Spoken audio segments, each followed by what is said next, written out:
याचना नहीं, अब रण होगा, संग्राम महाभीषण होगा।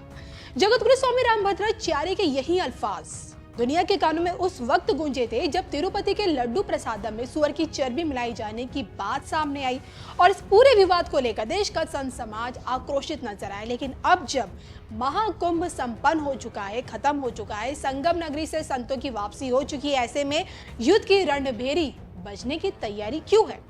प्रयागराज जाकर योगी बाबा ने देश के चारों शंकराचार्य पर चुप्पी क्या तोड़ी? शंकराचार्य द्वारा पीएम मोदी को चेतावनी मिलनी शुरू हो चुकी है। आखिर किस बात को लेकर ज्योतिष पीठ के शंकराचार्य अभिमुक्तेश्वर सरस्वती महाराज पीएम मोदी को 2 हफ्तों का अल्टीमेटम दे रहे हैं? अब क्या शंकराचार्य बना प्रधानमंत्री की जंग होने जा रही है? क्या है पूरा मामला? देखिए इस पर हमारी ये खास रिपोर्ट। 15 दिन बाद याचना नहीं, क्या रण होगा? 15 दिन बाद क्या भड़केगी युद्ध की चिंगारी? 15 दिन बाद मोदी बनाम शंकराचार्य। देखिए सिर्फ धर्म ज्ञान पर।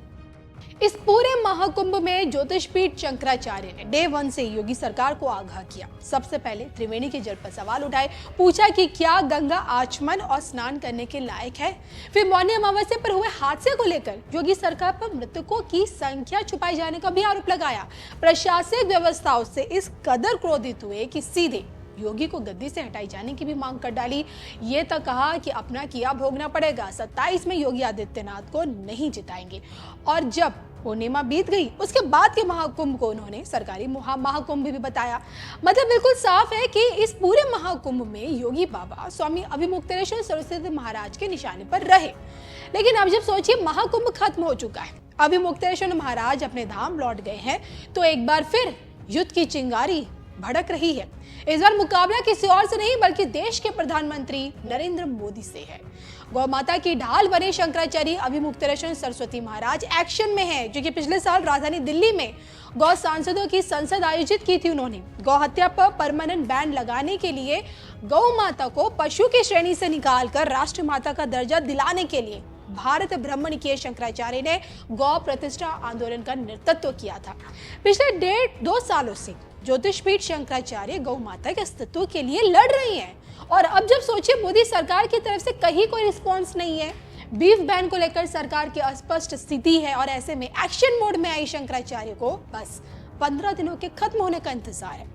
दरअसल गौ हत्या पर प्रतिबंध और गाय को राष्ट्रमाता घोषित करने पर फैसला लेने के लिए शंकराचार्य ने सरकार को 30 दिनों का समय दिया हुआ है, जिसमें अब बस 15 दिनों का समय बचा हुआ है।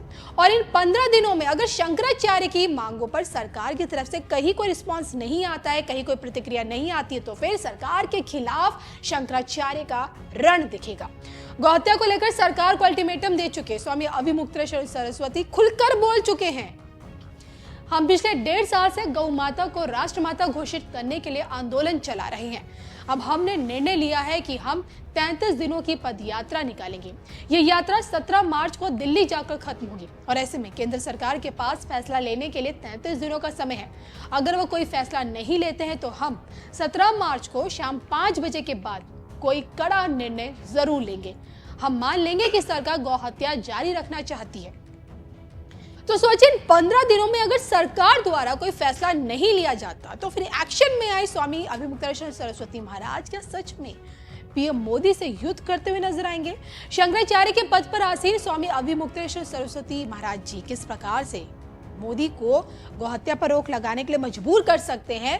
क्या उनमें इतनी पावर है? आपको क्या लगता है?